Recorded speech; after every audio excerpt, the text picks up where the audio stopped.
Earlier this week, I was fortunate enough to get two rides on the all-new for 2026 Alton Towers roller coaster, Bluey the Ride, Here Come The Grannies. And you know what?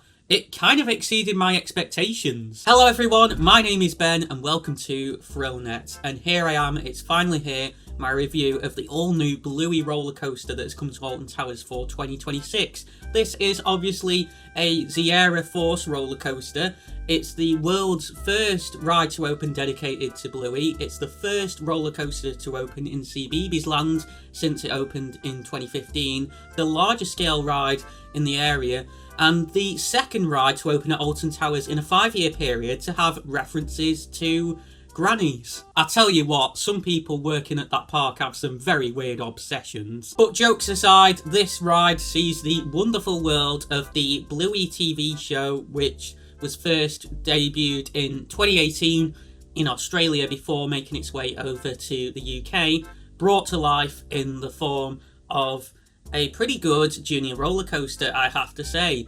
And I'm going to take you through right now the entire queuing and ride experience you can expect before giving a summary of my overall verdicts. So first impressions when you first enter the area for Bluey the Ride. Immediately you're struck with a lot of vibrant colours. It's really nice to see a very vibrant area in an otherwise quite dark themed theme park, although it is a children's area, so what do you really expect?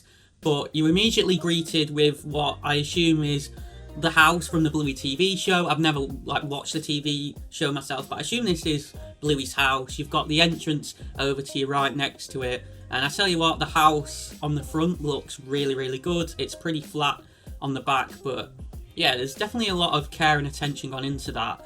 Behind that, you've got the first drop of the ride, and there's another set piece as well. You've got this large tree structure, which I assume is modelled to look like the trees that are seen in the TV show. In terms of the ride area itself, notably there's a lot of hills around. You've got some washing that's hung up, and a lot of planting that's sort of been planted around as well. That's obviously natural, that's not artificial, unlike the tree I just mentioned. That still looks a bit sparse at the moment, but obviously that will grow in future years and look really good. Moving on to the queue line experience, what is really cool here, and possibly the best element of the ride, pretty genius, and I don't understand why more kids' rides don't really do this, is there's playgrounds actually dotted throughout the queue line in sort of the centre of some of the queuing areas. So the idea is, you know, if you're queuing with kids, you can take your kids into the play area, you queue round the side, and then when it's time to move to the next part of the queue,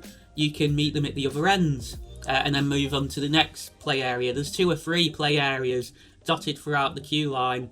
But obviously they weren't needed on the day of our visit because it was off-peak, but for days where you've got some of the longer lines, and this ride has got very long queues throughout its opening period since it opened back in March, this is really great.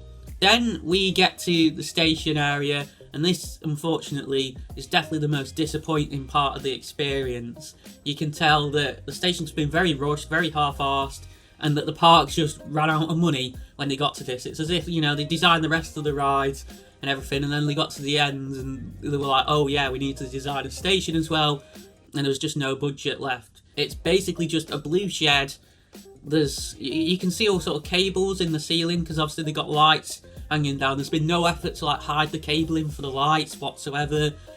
You got a flat metal roof. There are some vinyls on parts of the station. It's kind of designed to look like the sky, but on the whole it's very poor. I think it's very disappointing, really. I was expecting to do a lot more for the station. You've obviously got a house in the show and stuff. They could have made, the station Bluey's house instead of having it just outside the entrance to the ride. And I'm sure there's plenty of other notable set pieces from that show they could have made a station out of as well. But moving now onto the ride experience itself, you obviously start off by boarding the train, which is very comfortable. You pull down your lap bar.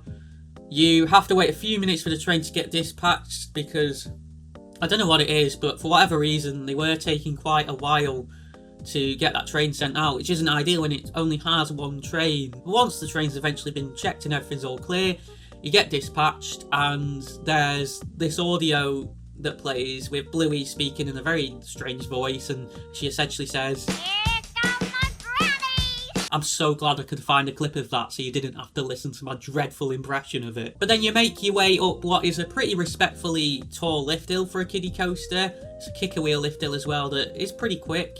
You make it to the top, you go down a curved drop to the right. As much as this is a kiddie coaster, I do feel like that drop could be a little bit bigger.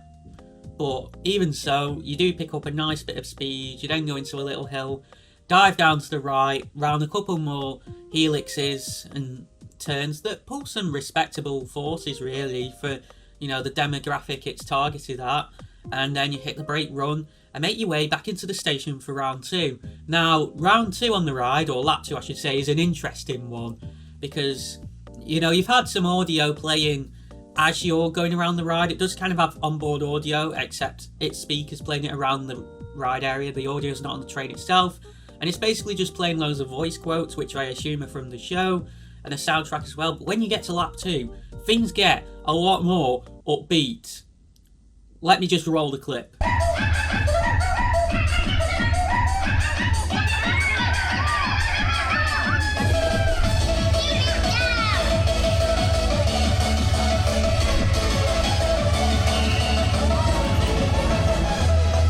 I mean, what a banger! I tell you what's disappointing though, that audio is actually really inconsistent.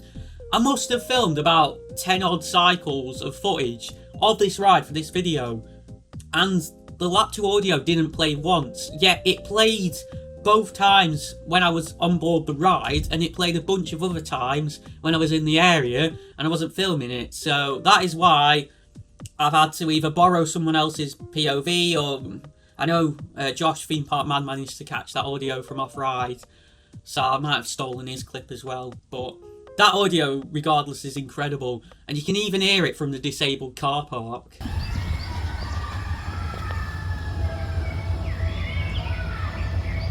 So overall then, what are my thoughts on Bluey the Ride?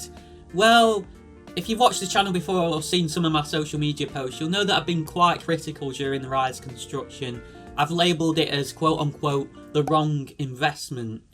Because, let's face it, at the end of the day, did Alton Towers really need a second kiddie coaster?